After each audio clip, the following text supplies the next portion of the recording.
કેટલી ટિકિટો આપણે ગોઠવી 24. તો જે આપણને લંબચોરસ આપેલું છે એ લંબચોરસને ઢાંકવા માટે 4 સેમીની આપણે કેટલી ટિકિટો જોશે? 24.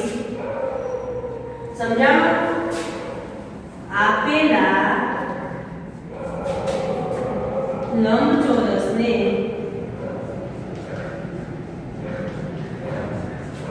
ઢાંકવા માટે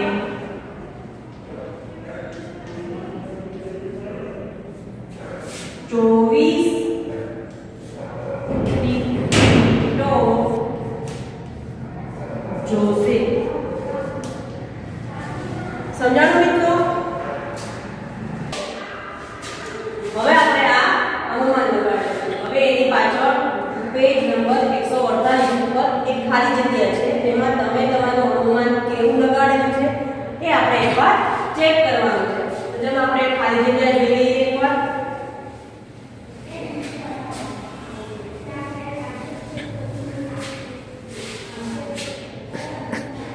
આ પુસ્તકમાં આપેલું હતું, પણ તમે તમારું અનુમાન કેવું લગાડેલું છે એ જુઓ.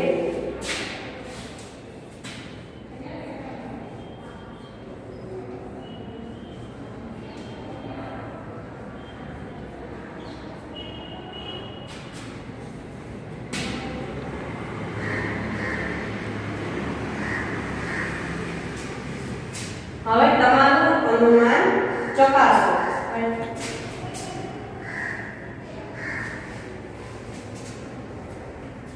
પેલું જોડો, પીળા રંગના લંબચોરસની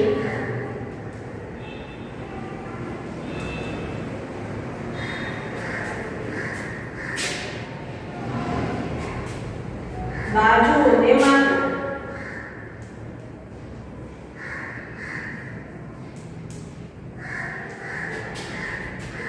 માપો. તે ખાલી જગ્યા સેમી લાંબી છે.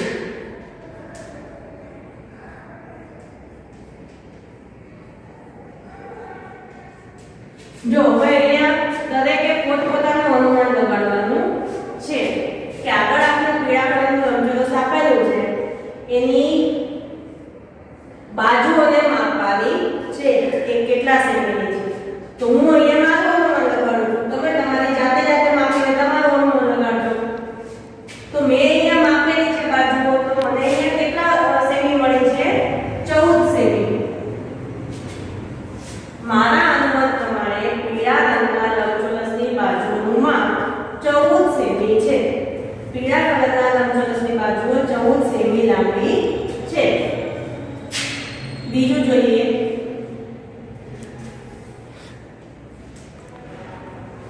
તેની લંબાઈ પર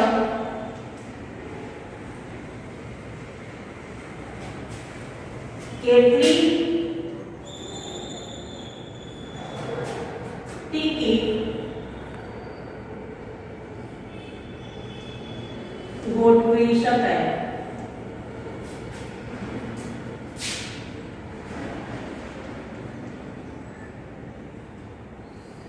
હવે મેં મારા અનુમાન પ્રમાણે ટિકિટનું માપ 2 સેમી રાખેલું છે. કેટલું રાખેલું છે? 2 સેમી. તો 14 સેમી લાંબી છે એની લંબાઈ. તો એના પર કેટલી ટિકિટો ગોઠવી શકીશ? 2 સેમીની 7. કેટલી ટિકિટ ગોઠવી શકીશ? 7. હવે ત્રીજું, લંબચોરસની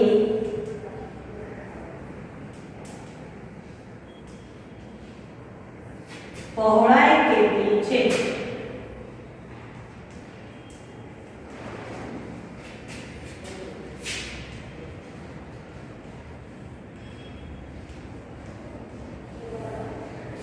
તો મેં લંબચોરસનું જે માપ લીધું છે એ અનુમાન પ્રમાણે તેની લંબાઈ 14 સેમી છે અને પહોળાઈ છે 8 સેમી.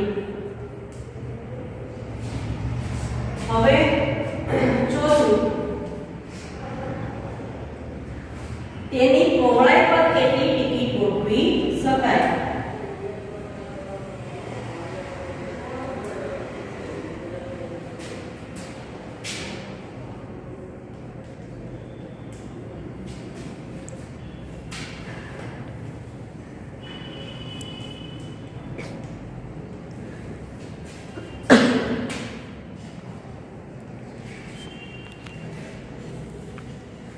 જો 14 સેમી લંબાઈ હતી, 2 સેમીની ટિકિટનું આપણે અનુમાન કરેલું હતું. તો 14 સેમીની લંબાઈ પર આપણે કેટલી ટિકિટો ગોઠવી? 7 ટિકિટો. હવે અહીંયા 8 સેમી પહોળાઈ છે, ટિકિટનું અનુમાન કેટલું હોય છે? 2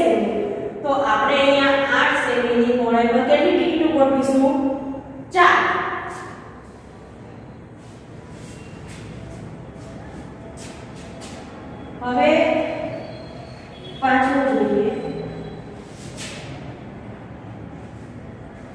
આ લંબચોરસને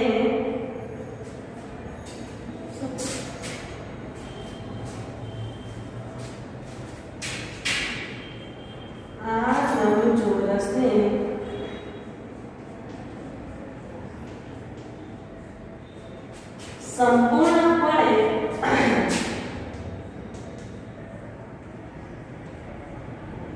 ઢાંકવા માટે કેટલી ટિકિટ જોઈએ?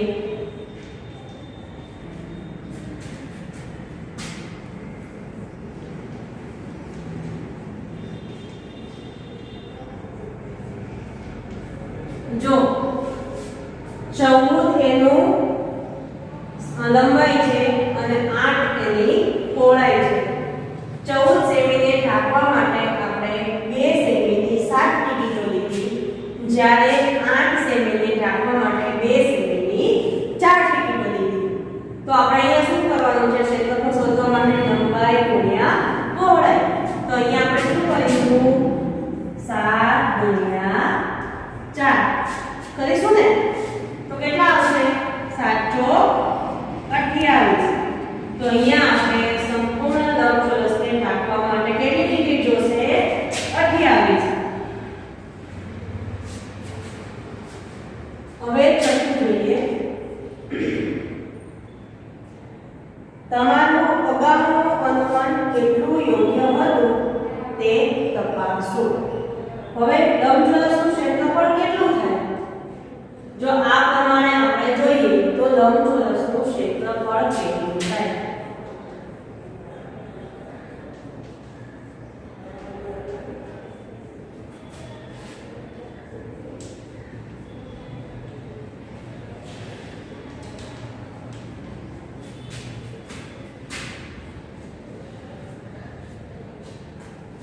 કેટલું થાય? આપણે લંબચોરસનું ક્ષેત્રફળ શોધવા માટે શું કરવું પડે? લંબાઈ ગુણ્યા પહોળાઈ. હવે આ લંબચોરસની લંબાઈ કેટલી છે? 14 સેમી ગુણ્યા પહોળાઈ કેટલી છે? 8 સેમી. 14 અઠા કેટલા થાય? 14 અઠા 112. કેટલા થાય? 112. તો અહીંયા આપણે લંબચોરસનું ક્ષેત્રફળ કેટલું થશે? 112. સાતમું, લંબચોરસની પરિમિતિ કેટલી થાય?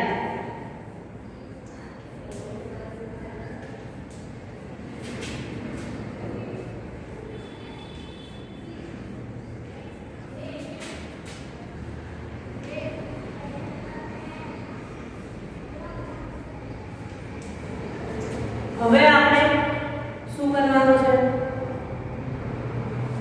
તો લંબચોરસની પરિમિતિ શોધવા માટે આપણે શું કરવું પડશે? ક્ષેત્રફળ શોધવા માટે આપણે લંબાઈ ગુણ્યા પહોળાઈ કરીએ. તો પરિમિતિ શોધવા માટે શું કરવું પડશે? લંબચોરસનું ક્ષેત્રફળ શોધવા માટે આપણે લંબાઈ ગુણ્યા પહોળાઈ કરી. તો લંબચોરસની પરિમિતિ શોધવા માટે પણ પરિમિતિની વ્યાખ્યા શું લખાવી? કે બંધ આકૃતિની ચારે બાજુઓ સરળ. હવે અહીં આપણે લંબાઈ કેટલી છે? 14 અને પહોળાઈ કેટલી છે? 8. 14 + 8. પણ લંબચોરસમાં આપણે 2 + ચારે બાજુનો સરવાળો એવું લખવું પડે. શું કામ? કેમ કે લંબચોરસની સામે સામેની બાજુ સરખા માપની હોય છે. તો આ 14 સેમી છે એ એક બાજુનું માપ છે અને આ 8 સેમી છે એ પણ એક જ બાજુનું માપ છે. હવે આપણે અહીંયા 14 + 8 કરીએ બરાબર કેટલા આવે? કેટલા થશે? 22. તો આપણે અહીંયા 22 ને 2 22 બરાબર કેટલા થશે? 44. 22 + 22 કરવા પડે. શું કામ? કેમ કે લંબચોરસની સામે સામેની બાજુનું માપ સમાન હોય છે. 14 +